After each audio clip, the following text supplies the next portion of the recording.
اعوذ باللہ من الشیطان الرجیم بسم اللہ الرحمن الرحیم انا انزلناہ فی لیلۃ القدر وما ادراک ما لیلۃ القدر لیلۃ القدر خیر من الف شہر تنزل الملائکۃ والروح فیہا باذن ربہم من کل امر سلام ہی حتی مطلع الفجر۔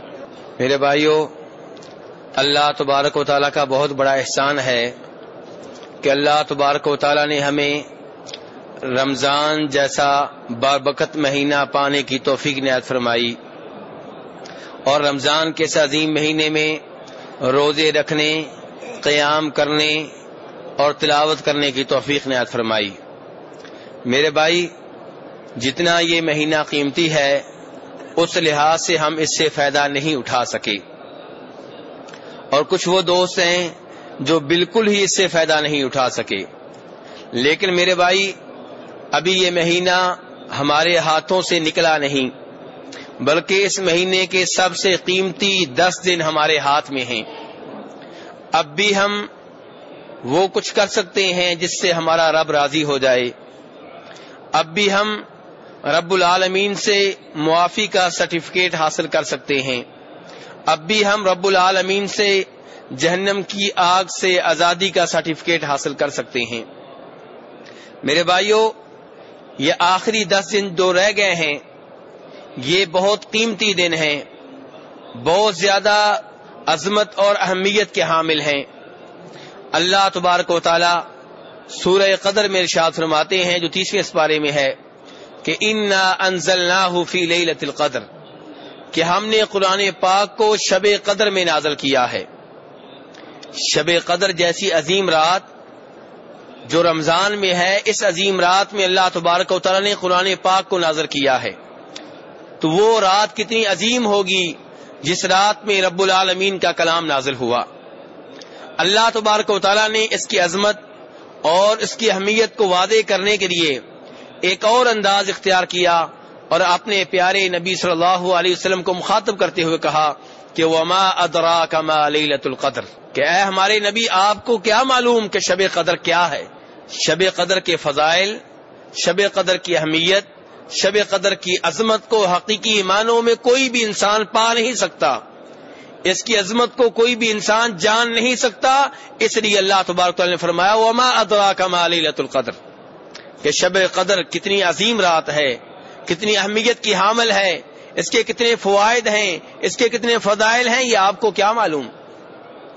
جب نبی صلی اللہ علیہ وسلم کو مخاطب کر کے یوں کہا جا رہا ہے، میں اور آپ تو بہت بات کے لوگ ہیں، آگے فرمایا لیلۃ القدر خیر من الف شہر، شب قدر وہ عظیم رات ہے جو 1000 مہینوں سے بہتر ہے۔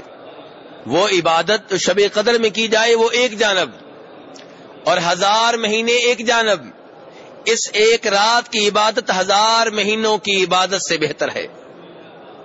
1000 مہینے میرے بھائیوں کتنی راتیں بنتی ہیں؟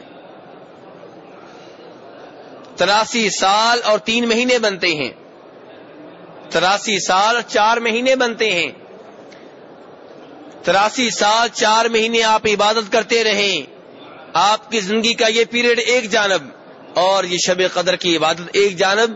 یہ اس رات کی عبادت 83 سال 4 مہینے کی عبادت سے زیادہ افضل اور بہتر ہے۔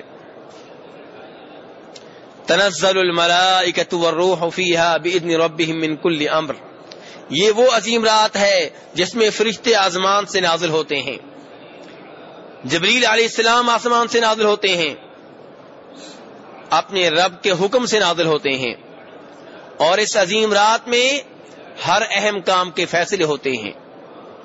یہ رات سلامتی والی رات ہے، یہ رات امن والی رات ہے، فجر کے طلوع ہونے تک برکتیں نازل ہوتی رہتی ہیں، فرشتے نازل ہوتے رہتے ہیں، سلامتی برقرار رہتی ہے۔ میرے بھائی، اس صورت سے آپ نے اندازہ کر لیا ہوگا کہ شب قدر کی کتنی اہمیت ہے۔ آج ایک تاجر کو بتا دیا جائے، ایک کاروباری شخص کو بتا دیا جائے کہ ایک رات تم اتنا پرافٹ کما سکتے ہو جو تم 83 سال نہیں کما سکتے، تو وہ اس رات کا کتنا اہتمام کرے گا؟ اس رات کی اہمیت کا کتنا وہ اہتمام کرے گا، اس رات جاگے گا، اس رات سوئے گا نہیں، اس رات کا ایک ایک لمحہ اپنے کاروبار میں صرف کرے گا۔ میرے بھائی یہی میری اور آپ کی صورتحال ہے۔ ایک رات اتنی عظیم، اتنی اہمیت کی حامل کہ اس کی عبادت ایک جانب اور 83 سال 4 مہینے کی عبادت ایک جانب۔ تو میرے بھائی یہ کون سی رات ہے کہ جس رات میں قرآن پاک نازل ہوا، جس رات فرشتے نازل ہوتے ہیں، جس رات جبریل علیہ السلام نازل ہوتے ہیں، جو رات 83 سال اور 4 مہینوں کی عبادت سے بہتر ہے، اور وہ رات جس رات میں فیصلے ہوتے ہیں۔ یہ ایک ہی رات میں اتنے سارے کام ہوتے ہیں، لیکن افسوس سے کہنا پڑتا ہے کہ کچھ لوگوں نے اس رات کی اہمیت اس لحاظ سے کم کر دی کہ انہوں نے کہا کہ جس رات فیصلے ہوتے ہیں وہ شب قدر رات نہیں ہے، بلکہ وہ شعبان کی 15ویں رات ہے۔ اس رات کی ایک اہمیت کو یہاں سے اٹھا کے اس جانب لے گئے، اور میرے بھائی یہ نظریہ غلط ہے۔ شب برات کو جو ہم نے اہمیت دے دی ہے، یہ اہمیت قرآن و حدیث سے ثابت نہیں ہے، اور شب قدر کی جو اہمیت ہے اس کا ہم حق ادا نہیں کر رہے۔ ہمارے ہاں کہا جاتا ہے جی شعبان کی 15ویں رات کو فیصلے ہوتے ہیں۔ میرے بھائی قرآن پاک پڑھ کے دیکھ لیں، آپ کو معلوم ہو جائے گا کون سی وہ رات ہے جس رات فیصلے ہوتے ہیں۔ سورہ دخان کی تلاوت کیجئے، حامیم والکتاب المبین۔ اللہ تبارک و تعالیٰ قرآن پاک کی قسم اٹھا کے کہہ رہے ہیں، حالانکہ اللہ تبارک و تعالیٰ قسم نہ بھی اٹھائیں تو اللہ کی ہر بات معتبر ہے، ہر بات سچی ہے، لیکن جس بات کے اوپر قسم اٹھا رہے ہیں اس بات کی اہمیت کو واضح کرنے کے لیے قسم اٹھائی جا رہی ہے، اور جس چیز کی قسم اٹھائی جا رہی ہے وہ کیا ہے؟ قرآن ہے۔ فرمایا انا انزلناہ فی لیلۃ مبارکہ، ہم نے قرآن کو نازل کیا ہے ایک بابرکت رات میں۔ انا کنا منذرین، یہ قرآن کیوں نازل کیا، یہ کتاب کیوں نازل کی؟ فرمایا تاکہ لوگوں کو ہم ڈرائیں جہنم کی آگ سے، لوگوں کو ڈرائیں برے انجام سے، لوگوں کو خبردار کر دیں کہ اگر اللہ کی بات نہیں مانو گے، قرآن کے اوپر عمل نہیں کرو گے، قرآنی احکام کی فرما برداری نہیں کرو گے تو عذاب آنے والا ہے۔ فیہا یفرق کل امر حکیم، فرمایا یہ رات جس میں ہم نے قرآن نازل کیا وہی رات ہے جس رات میں ہر حکمت والے بڑے کام کے فیصلے ہوتے ہیں۔ تو یہ رات کیا شعبان میں ہے؟ فرمایا شہر رمضان الذی انزل فی القرآن، کہ جس رات قرآن نازل ہوا وہ رات رمضان کی رات ہے، شعبان کی نہیں ہے۔ قرآن نے بتا دیا وہ رات کس مہینے کی ہے، رمضان کی رات ہے۔ تو میرے بھائی شب برات کو جو اہمیت دے دی گئی ہے، شب برات میں جن بدتوں کا اہتمام کیا جاتا ہے، یہ ساری کی ساری باتیں شریعت کے خلاف ہیں۔ شب برات کی ایک اہمیت کیا بیان کی جاتی ہے؟ کہا جاتا ہے کہ نبی صلی اللہ علیہ وسلم کی بیگم ام المومنین عائشہ رضی اللہ عنہا ایک رات بیدار ہوئیں، دیکھا رسول اکرم صلی اللہ علیہ وسلم گھر میں نہیں تھے۔ جناب عائشہ ان کو تلاش کرنے کے لیے نکلی تو دیکھا آپ بقیع میں ہیں۔ جناب عائشہ جب وہاں پہ پہنچی تو نبی صلی اللہ علیہ وسلم نے اپنا سر آسمانوں کی جانب اٹھایا ہوا تھا۔ جب نبی صلی اللہ علیہ وسلم نے ام المؤمنین عائشہ کو دیکھا، کہا عائشہ کیا تمہیں یہ ڈر تھا کہ اللہ اور اللہ کے رسول تمہارے اوپر ظلم کریں گے؟ فرمایا اللہ کے رسول صلی اللہ علیہ وسلم میں نے سوچا کہ شاید آپ مجھے چھوڑ کے کسی اور بیگم کے گھر چلے گئے ہیں۔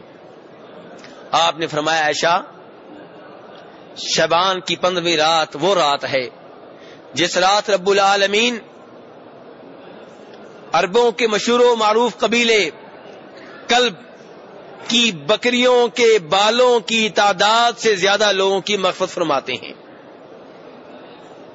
کلب قبیلہ ہے، اس کی جتنی بکریاں ہیں، ان بکریوں کے جتنے بال ہیں، ان بالوں سے زیادہ لوگوں کی اللہ تبارک و تعالی مغفرت فرماتے ہیں۔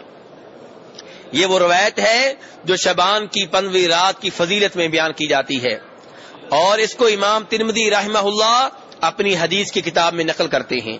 لیکن یہی امام ترمذی جو اس حدیث کو نقل کرتے ہیں وہ کہتے ہیں جب اس حدیث کے بارے میں میں نے اپنے استاد امام بخاری رحمہ اللہ سے پوچھا، جو استادوں کے استاد ہیں، جو امام مسلم کے بھی استاد ہیں، جن کی کتاب حدیث کی کتب میں نمبر 1 ہے، امام ترمذی کہتے ہیں جب میں نے ان سے پوچھا کہ آپ کا اس حدیث کے بارے میں کیا خیال ہے، تو کہنے لگے کہ یہ حدیث ضعیف ہے۔ کیوں ضعیف ہے؟ کیوں ناقابل اعتماد ہے؟ کیوں اس کی نسبت جناب رسول اکرم صلی اللہ علیہ وسلم کی جانب کرنا درست نہیں ہے؟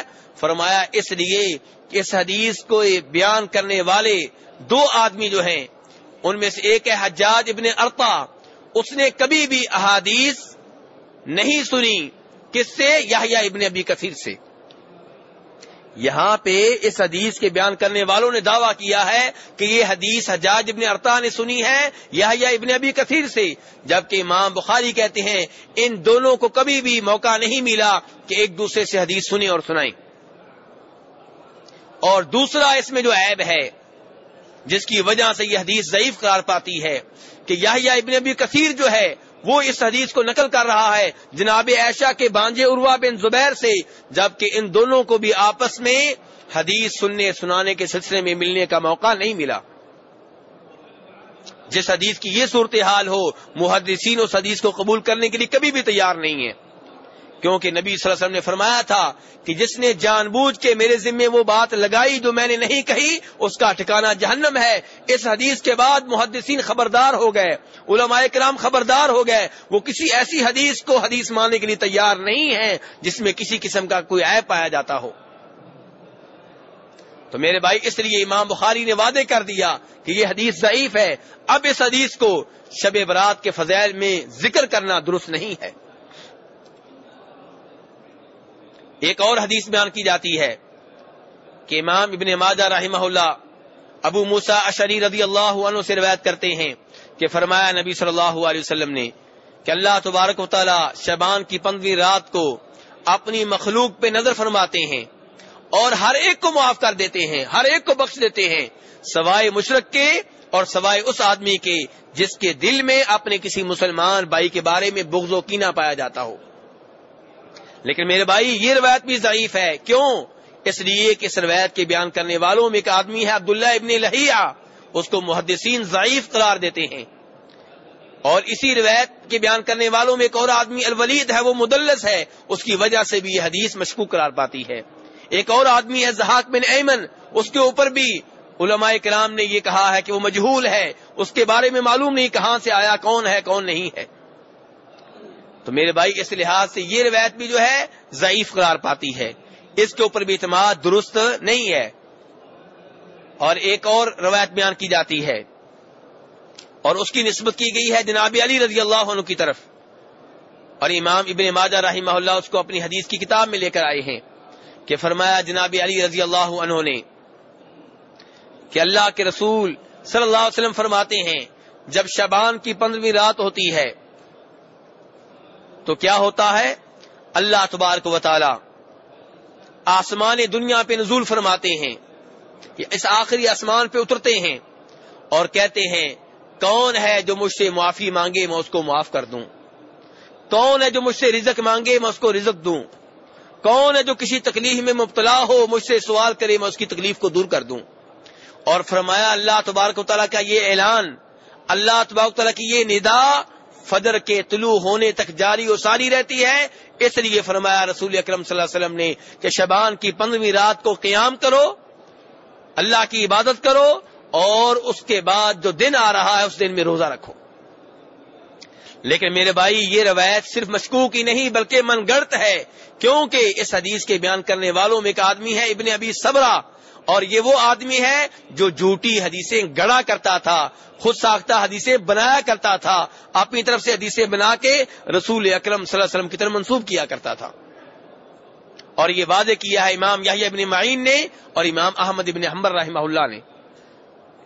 اس لیے اس حدیث کو بیان کرنا اور جناب رسول اکرم صلی اللہ علیہ وسلم کی طرف منسوب کرنا گناہ ہے، جرم ہے، غلطی ہے۔ اس کی بجائے صحیح حدیث یہ ہے جس میں آتا ہے کہ نبی صلی اللہ علیہ وسلم نے ارشاد فرمایا کہ اللہ تبارک و تعالی ہر رات، 15ویں رات نہیں، ہر رات کی آخری تہائی میں، آخری حصے میں آسمان دنیا پہ نزول فرماتے ہیں اور پھر کہتے ہیں کون ہے جو مجھ سے سوال کرے میں اس کا سوال پورا کروں، کون ہے جو مجھ سے بخشش مانگے میں اس کے گناہ معاف کر دوں؟ کون ہے جو مجھ سے دعا کرے میں اس کی دعا کو قبول کروں؟ لیکن یہ میرے بھائی اس کا تعلق شعبان کی 15ویں رات سے نہیں ہے، بلکہ ہر رات اور ہر رات کے آخری تہائی حصے میں، وہی جسے ہم تہجد کا ٹائم کہتے ہیں، اس ٹائم اللہ تبارک تعالیٰ آسمان دنیا پہ نازل ہوتے ہیں۔ ویسے اللہ تبارک تعالیٰ کہاں پہ ہیں؟ کہاں پہ ہے میرے بھائی؟ عرش پہ۔ یہ عقیدہ کہ اللہ ہر جگہ پہ ہے غلط عقیدہ ہے، اس سے توبہ طیب ہو جائے۔ یہ عقیدہ کہ اللہ ہر جگہ میں ہے، ہر ایک کے اندر ہے، یہ شرکیہ اور غلط عقیدہ ہے، کفری عقیدہ ہے، اس سے توبہ طیب ہو جائیں، بہت برا عقیدہ ہے۔ اللہ تبارک تعالیٰ نے قرآن پاک میں 7 مرتبہ بیان کیا ہے کہ میں عرش کے اوپر مستوی ہوں۔ اللہ عرش کے اوپر مستوی ہیں، عرش کے اوپر بلند ہیں، لیکن عرش کے محتاج نہیں ہے، عرش اللہ کا محتاج ہے۔ کیسے مستوی ہے پتہ نہیں ہے۔ امام مالک رحمہ اللہ کے پاس ایک آدمی آیا، اس نے آ کے پوچھا یہ استوا کیسے ہے؟ اللہ کیسے مستوی ہیں، کیسے عرش کے اوپر بلند ہیں؟ امام مالک رحمہ اللہ نے اصول بیان کیا، الاستواء معلوم والکیف مجہول والسؤال عنہ بدعۃ والایمان بہ واجب، کہ استوا کا معنی ہمیں آتا ہے، استوا کسے کہتے ہیں؟ بلند ہونا۔ استوا اللہ کیسے مستوی ہے یہ ہمیں بتایا نہیں گیا، اس کی کیفیت نہیں بتائی گئی۔ جب کیفیت نہیں بتائی گئی اس کے بارے میں سوال کرنا بدعت ہے، لیکن اس بات کے اوپر ایمان لانا کہ اللہ عرش کے اوپر مستوی ہے واجب ہے۔ اس لیے میرے بھائی اللہ عرش پہ مستوی ہے، یہ کہنا اللہ ہر جگہ میں ہر ایک کے اندر ہے، کفری عقیدہ ہے، شرکی عقیدہ ہے، غلط عقیدہ ہے۔ اور اگر یہ عقیدہ مان لیں تو اس کے اوپر کیا نتائج برآمد ہوتے ہیں، غور کریں۔ نعوذ باللہ، اس کا مطلب یہ ہے کہ اللہ تبارک و تعالیٰ کتے کے اندر بھی ہیں، اللہ تبارک و تعالیٰ اس انسان کے اندر بھی ہیں جو باتھ روم میں ہے، اللہ تبارک و تعالیٰ نعوذ باللہ اس انسان کے اندر بھی ہیں جو اپنی بیگم سے ہم بستری کر رہا ہے، اللہ تبارک و تعالیٰ نعوذ باللہ اس عورت کے اندر بھی ہیں جو ہم بستری کروا رہی ہے۔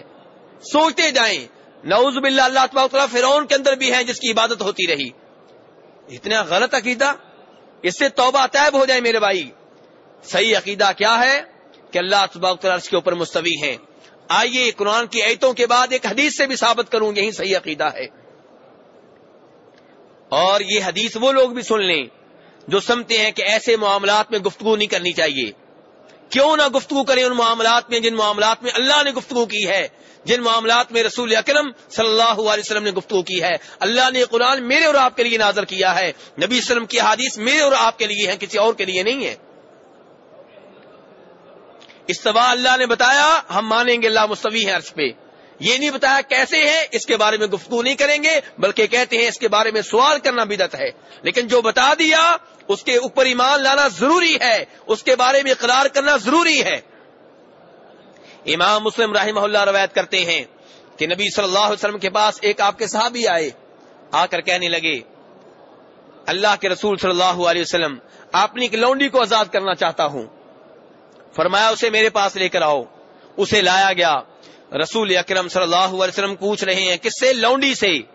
یہ کوئی صدیق نہیں ہے، کوئی فاروق نہیں ہے، کوئی عثمان نہیں ہے، کوئی جناب علی نہیں ہے رضی اللہ تعالیٰ عنہ، ایک لونڈی ہے۔ کون سی لونڈی؟ عام سی لونڈی جو بکریاں چراتی ہے۔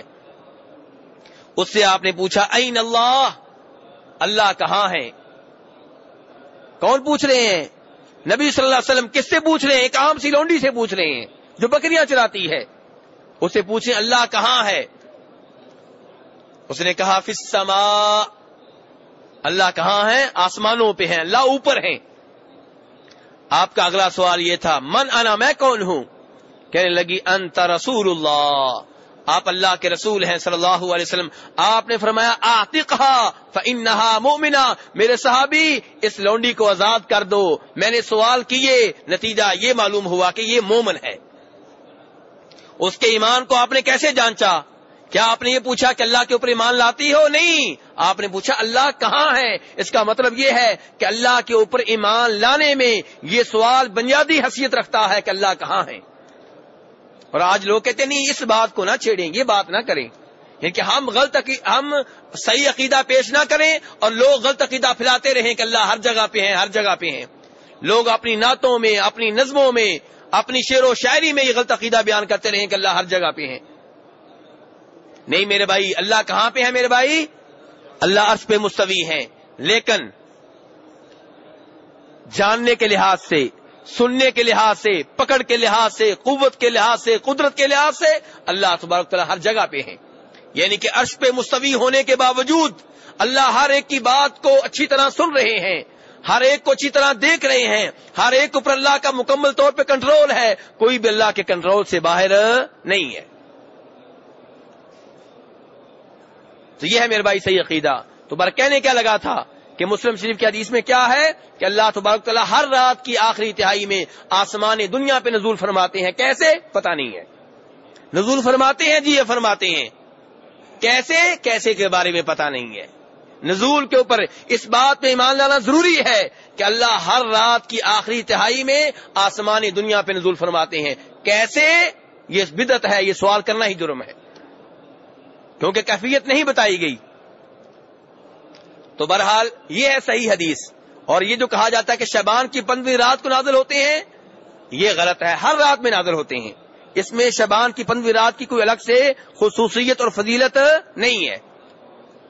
ایک اور روایت جو آخری روایت بیان کروں گا، جو شعبان کی 15ویں رات کے سلسلے میں بیان کی جاتی ہے، وہ کیا ہے کہ رسول اکرم صلی اللہ علیہ وسلم نے جناب علی رضی اللہ عنہ سے کہا کہ علی، جو شعبان کی 15ویں رات کو 100 رکعتیں ادا کرے اور ہر رکعت میں سورہ فاتحہ پڑھنے کے بعد 10 مرتبہ سورہ قل اللہ احد پڑھے. جب ہر رکعت میں 10 دفعہ سورہ قل اللہ احد پڑھی جائے گی، کتنی مرتبہ ہو گئی جی؟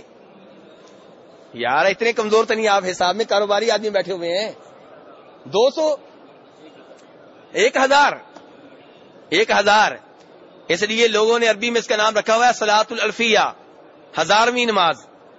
تو فرمایا روایت کیا ہے، جھوٹی روایت جو بیان کی جاتی کیا ہے کہ آپ نے جناب علی سے کہا جو شعبان کی 15ویں رات میں 100 رکعتیں ادا کرے، ہر رکعت میں سورہ فاتحہ پڑھے، سورہ فاتحہ کے بعد 10 مرتبہ سورہ اخلاص کی تلاوت کرے، کیا ہوگا؟ اللہ تبارک و تعالی اس آدمی کی ہر حاجت کو پورا کریں گے اور اسے 1000 حوریں دیں گے. کتنی حوریں؟ کیونکہ 1000 دفعہ سورہ اخلاص پڑھی ہے نا، 1000 حوریں ملیں گی. ہر حور کے پاس 1000 غلام ہوگا، 1000 بچہ ہوگا. اور اس آدمی کے والدین کو موقع دیا جائے گا، والد کو الگ، والدہ کو الگ، کہ والد 1000 آدمی کی شفاعت کر سکتا ہے اور والدہ بھی 1000 آدمی کی شفاعت کر سکتی ہے. یہ ہے ایک من گڑت روایت. کتنی من گڑت روایت ہے؟ انتہا درجے کا جھوٹ ہے یہ روایت. اسی لیے اس روایت کو کون سے اماموں نے بیان کیا ہے اور کن کتابوں میں بیان کیا ہے؟ اس روایت کو ان اماموں نے بیان کیا ہے اور ان کتابوں میں بیان کیا ہے جو کتابیں انہوں نے مخصوص کر دی ہیں جھوٹی روایات کو جمع کرنے کے لیے. یعنی مستقل کتابیں لکھی گئی ہیں جن کتابوں میں وہ روایات جمع کی گئی ہیں جو جھوٹے طور پہ جناب رسول اکرم صلی اللہ علیہ وسلم کی طرف منسوب کر دی گئی ہیں، ان میں اس روایت کو ذکر کیا گیا ہے. چنانچہ امام ابن جوزی نے روایت کیا ہے اس کو اپنی کتاب الموضوعات میں، اور ذکر کرنے کے بعد کہتے ہیں لا نشک فی ھذا الحدیث انہ موضوع. ہمیں اس روایت کے بارے میں کوئی شک و شبہ نہیں ہے کہ یہ من گڑت ہے، جھوٹی ہے. اور امام ابن قیم رحمہ اللہ نے اس کو روایت کیا المنار المنیف میں، اور اس کے بعد کہتے ہیں مجھے حیرت ہوتی ہے، مجھے تعجب ہوتا ہے اس آدمی کے اوپر جس کا حدیث کے علم سے تھوڑا سا بھی تعلق ہے اور وہ ایسی روایت کے اوپر یقین رکھتا ہے. اسی طرح امام شوکانی نے، امام سیوطی نے، ان تمام اماموں نے اس روایت کو اپنی ان کتابوں میں ذکر کیا ہے جو انہوں نے اسپیشلی لکھی ہے ان روایات کو جمع کرنے کے لیے جو جھوٹے طور پہ منسوب کر دی گئی ہیں جناب رسول اکرم صلی اللہ علیہ وسلم کی طرف. علماء کرام نے تو اتنی محنت کی ہمیں بتانے کے لیے کہ جھوٹی روایات ہیں، پھر ہم ان کو ممبروں محرابوں کے اوپر بیان کریں اور یہ نہ واضح کریں کہ جھوٹی روایت ہے. کتنے افسوس کی بات ہے، کتنا افسوس ہے ایسے مولویوں کے اوپر، کتنا افسوس ہے ایسے قاریوں کے اوپر، کتنا افسوس ہے ایسے حافظوں کے اوپر. اور رسول اکرم صلی اللہ علیہ وسلم کیا فرماتے ہیں کہ من کذب علی متعمدا فلیتبوأ مقعدہ من النار، کہ جو میرے ذمے جان بوجھ کے ایسی بات لگائے جو میں نے نہیں کہی اس کا ٹھکانہ جہنم ہے. تو بہرحال میرے بھائی کہنے کا مطلب یہ ہے کہ وہ رات جس رات فیصلے ہوتے ہیں وہ شعبان کی 15ویں رات نہیں ہے، بلکہ وہ شب قدر ہے جو رمضان میں ہوتی ہے. علماء کرام کے اس بات پہ اتفاق ہے کہ شب قدر کس مہینے میں ہے؟ رمضان کے مہینے میں. اب رمضان کے مہینے میں کون سی رات ہے؟ اس بارے میں علماء کرام کے مابین اختلاف ہے، بہت وسیع اختلاف ہے، بہت گہرا اختلاف ہے. لیکن اکثریت علماء کرام کی یہ کہتی ہے کہ یہ رات رمضان کے آخری عشرے میں ہے، اور یہی بات صحیح ہے کیونکہ امام بخاری رحمہ اللہ روایت کرتے ہیں ابو سعید خدری رضی اللہ عنہ سے کہ فرمایا نبی صلی اللہ علیہ وسلم نے فابتغوها فی العشر الاواخر، کہ اس رات کو تلاش کرو رمضان کے آخری 10 دنوں میں، رمضان کی آخری 10 راتوں میں، رمضان کے آخری عشرے میں. اور علماء کرام کی اکثریت کا یہ بھی کہنا ہے کہ یہ رمضان کے آخری عشرے کی طاق راتوں میں سے ایک رات ہے. 21ویں رات یا 23ویں یا 25ویں یا 27ویں یا پھر 29ویں رات. کیا دلیل ہے؟ امام بخاری رحمہ اللہ روایت کرتے ہیں ام المومنین عائشہ رضی اللہ عنہا سے کہ فرمایا نبی صلی اللہ علیہ وسلم نے تحروا لیلۃ القدر فی الوتر من العشر الاواخر فی رمضان، کہ شب قدر کو تلاش کرو رمضان کے آخری عشرے کی طاق راتوں میں. اب میرے بھائی ہم یہاں تک پہنچ گئے ہیں کہ رمضان کے آخری عشرے کی 5 طاق راتوں میں سے کوئی ایک یہ رات ہے.